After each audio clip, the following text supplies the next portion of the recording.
Hello दोस्तों, आज मैं आपको बेनाड्रिल कफ सिरप के बारे में बता रहा हूँ।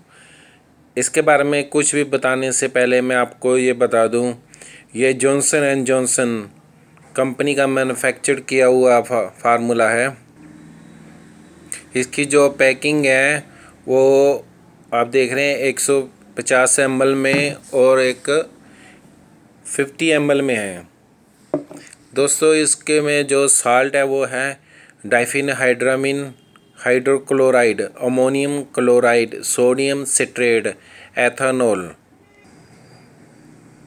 दोस्तों, ये खांसी, सर्दी और गले की खराश में बहुत ही बढ़िया काम करती है।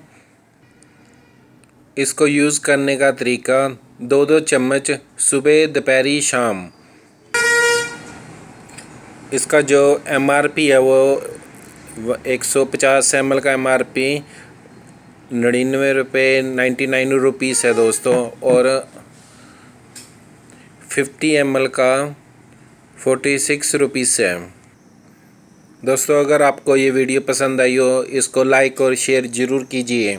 आज के लिए इतना ही काफ़ी। Thank you so much.